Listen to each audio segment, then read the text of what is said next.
Holi celebrate कर रही हैं? जी बिल्कुल, मैं पहली दफा होली सेलिब्रेट कर रही हूँ। कैसा लग रहा है? बहुत जबरदस्त लग रहा है। सबसे पहले तो मैं राधे राधे कहना चाहूंगा, श्री राधे कृष्णा। जय श्री राम।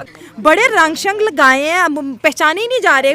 दोस्त पहचान रहे हैं क्योंकि हमने होली मनाई है इसलिए। वाकई आपने तो मुझसे भी ज्यादा होली मना ली है। अब दुबई के अंदर मुस्लिम भी, शेख भी, हिंदू भी, सारे मजहब के मिलके सेलिब्रेट कर रहे हैं होली। आज होली हमने बहुत अच्छी मनाई। हाँ, दिख भी रहा है। क्योंकि मुस्लिम परिवार से हैं आप, तो वो डर नहीं लगता कि कोई फतवा ना जारी कर दे, जैसे कि लास्ट टाइम पे भी पाकिस्तान के अंदर होली को गवर्नमेंट लेवल पे बैन किया गया था। और ना सिर्फ इसको हिंदू, बल्कि मैं हिस्टोरिकली जब पढ़ रहा था तो सब कॉन्टिनेंट जो यूनाइटेड भारत था, उसमें सारे मज़ाहिब इसको सेलिब्रेट करते थे। मेरे लिए बड़ा एक बहुत बड़ी बात थी। आज होली का इवेंट है, क्या कहेंगी इस पे? यही कहना चाहूँगी कि हमें बहुत ज़्यादा मज़ा आ रहा है और खुशी का हर तरफ माहौल है और काफ़ी इंजॉय कर रहे हैं। We are having a great time.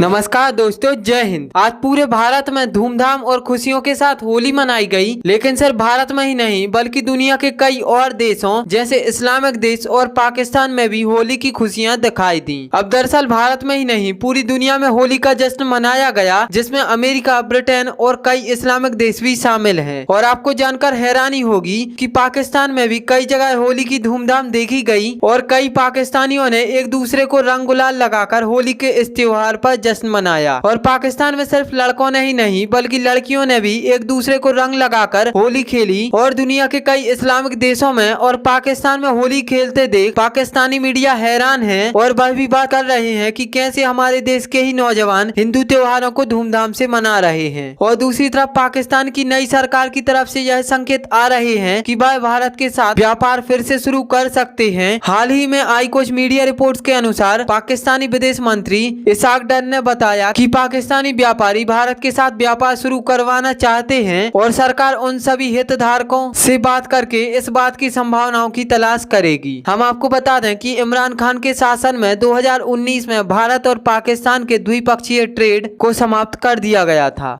अब दुबई के अंदर मुस्लिम भी, शेख भी, हिंदू भी, सारे मजहब के मिलके सेलिब्रेट कर रहे हैं होली। क्या ये चीज़ बेहतर है? कौम मज़हब से नहीं बनती, कौम बनती है बाहमी इत्तेहाद से, मोहब्बत से और भाईचारे से। आप एक सोसाइटी में हिंदू भी रहेंगे, उनका भी वही मुल्क है, उनकी भी वही ज़मीन है। एक सोसाइटी में ईसाई भी रहेंगे, उनकी भी वही ज़मीन है। एक सोसाइटी में मुसलमान भी रहेगा, उनकी। ये नहीं कह सकते कि अगर यहाँ 90% मुसलमान है तो ये सिर्फ मुसलमानों का मुल्क है। ऐसी बात नहीं है, ये सब का मुल्क है। आप मज़हब को ओपियम रखें, ज़रूर रखें। ये नहीं कहते कि हम उसका ओपियम हटा दें, लेकिन मज़हब के हिसाब से उन लोगों को बाउंड करना ये ज़्यादती होगी। पाकिस्तान में बहुत ज़्यादा मज़हब को एक्सट्रीम लेवल पर लेके जाया जाता है। अभी इस तरह का वाक़या देखा और पहले भी कुछ ऐसे वाक़यात हुए जो कि असल में एक्चुअल में वो थे ही नहीं, लेकिन बनाया उसको वैसा गया। और दुनिया में फिर हमारा जब मजाक बनाया गया कि भाई ये देखो मुसलमान और मुसलमान को पता ही कुछ नहीं है, लेकिन फिर भी वो मज़हब के लिए लोगों को मार रहे। मज़हब के लिए लोगों को नहीं मारना होता। मज़हब, कोई भी मज़हब, मैं समझता हूँ ये सिर्फ इस्लाम में नहीं है, हिंदुइज्म पढ़ लें। Holi to you. Thank you so much Arzoo. मैं आज स्पेशली बल्कि सारे देखने वालों को, ना सिर्फ भारत के अंदर, पाकिस्तान के अंदर भी हमारी माइनॉरिटीज, और अब दर हकीकत लोगों को अब पता नहीं है, पाकिस्तान में भी एक बहुत बड़ी इस वक्त जो पॉपुलेशन है वो होली मनाते हैं। अब मैं आज होली पे ही कुछ अपनी देखिए, मैं स्टूडेंट हूँ, हर चीज को नहीं पढ़ता। होली एक बहुत बड़ा पुराना फेस्टिवल है और बिलखसूस इसकी हिस्ट्री के बारे में जो मैं आज पढ़ रहा था वो भी शेयर करना चाहूंगा कि ये गुप्ता सिविलाइजेशन के दौर से ये इसको सेलिब्रेट किया जाता है, 7वीं सदी से ऑलमोस्ट। और उसके बाद होलिका, जो इसमें एक तो सबसे पहले तो मैं राधे राधे कहना चाहूंगा, श्री राधे कृष्णा, क्योंकि ये फेस्टिवल जो है मनाया जाता है इसमें कृष्णा और राधा के हवाले से, डिएटी जो उनके हवाले से। तो जो इसके बारे में एक हिस्टोरिकली कहा जाता है कि एक राजे थे, उनकी बेटी का नाम होलिका था, तो वो बार बार उससे इंसिस्ट करते थे कि यू टेल मी कि अदर आई एम स्ट्रॉन्ग और गॉड इज स्ट्रॉन्ग। तो वो बार बार गॉड का नाम लेती थी, तो फिर उसको उन्होंने गुस्से में आके जला दिया। तो इसमें खासकर एक बॉन फायर है, शाम को आग भी लगाई जाती है, उसके आसपास ढोलकी बजाई जाती है, गीत गाए जाते हैं सारे, तो उसी को जो है देखा जाता है। लेकिन फेस्टिवल ऑफ कलर्स, जिसमें फेस्टिवल्स कलर और इसमें स्प्रिंग सीजन को वेलकम किया जाता है। और जो पूर्णिमा है, पूरा पूरा जो है इसमें चांद है, उसको सेलिब्रेट किया जाता है।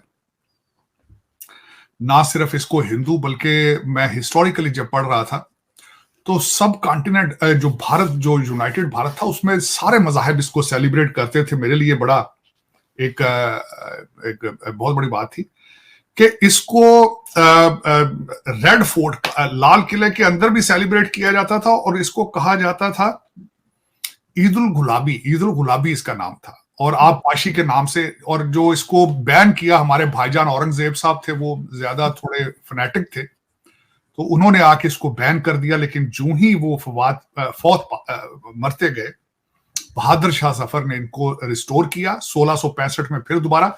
और ना सिर्फ रिस्टोर किया, बल्कि होली के ऊपर उन्होंने शायरी भी की, उन्होंने इसके ऊपर शायरी भी की थी। फिर इसको ना सिर्फ हिंदू बल्कि जैन और सिख भी सेलिब्रेट करते हैं। आखिरी गुरु जो थे 19वीं सदी में, गुरु गोबिंद साहब, उन्होंने इसको बल्कि सेलिब्रेट करते थे मार्शल आर्ट्स के हवाले से। और उसमें सिख वॉरियर जो हैं, बल्कि उस दिन आपने घोड़ों पे आके सारी अपने वो मार्शल आर्ट का सारा होली मोहल्ला उसको कहते हैं, वो भी उन्होंने सेलिब्रेट किया। जो मैं आज एक यूनिक चीज आपको बताऊंगा जो मुझे पहले नहीं पता थी, वो ये थी कि एक तो महाराजा रंजीत सिंह इसको बिलावल गार्डन थे, उसके अंदर इसको सेलिब्रेट करते थे, और उनके बाद भी ये उनकी औलाद भी या दूसरे लोग भी इसको सेलिब्रेट करते हैं। जो मैं देखने वालों को एक यूनिक चीज बताऊंगा, बल्कि आज आपको भी बताऊंगा कि जो मुख्तलिफ कलर इस्तेमाल किए जाते हैं वो कहां से लिए जाते हैं। ग्रीन कलर जो है वो मेहंदी के पत्तों से लिया जाता है। येलो कलर चिकपीस से लिया जाता है। ब्लू कलर जो है वो अंगूर और बेरीज, ग्रेप्स और बेरीज से लिया जाता है। पर्पल कलर चकंदर से लिया जाता है, बीट रूट से लिया जाता है। जो ब्राउन कलर है वो टी लीव से बनाया जाता है, और जो काला कलर है ब्लैक, उसको आंवला लीव से लिया जाता है। तो ये मैं इसके साथ, मेरे लिए दिस वाज न्यू। और मैं खुद अभी तकरीबन 3 बजे के करीब, अभी तो 1 बजा है, 3 बजे के करीब मैं खुद एक होली फेस्टिवल में जा रहा हूं। हमारे वाशिंगटन डीसी के जो हमारे हिंदू बरादरी है वो सेलिब्रेट कर रही है, नाम इनवाइटेड एज वेल। तो उसमें मैं आपको सबको खुशियों का पैगाम, स्प्रिंग का, लंबी जिंदगी, सेहत का, और खासकर इस वक्त तो दो चार चीजें मैं मेंशन करना चाहूंगा आरजू। एक तो होली है, इसी होली के अंदर रमजान भी है, और इसको सेलिब्रेट करें, एंजॉय करें। मैं हमेशा इस चीज को कहता हूं कि खुशियों में शरीक हो तो आप खुश हो जाएंगे। दूसरों की खुशियों में शरीक होना सीखें, आप दूसरों की खुशियों को सेलिब्रेट करना सीखें। बहुत जरूरी है कि आप एक खुशी को स्प्रेड करें। और मैं जिस तरह पहले कहा है कि मैं इस चीज का एक फर्म बिलीवर हूं, डॉक्टर दीपक चोपड़ा साहब हैं, उन्होंने कहा था कि यू ट्राई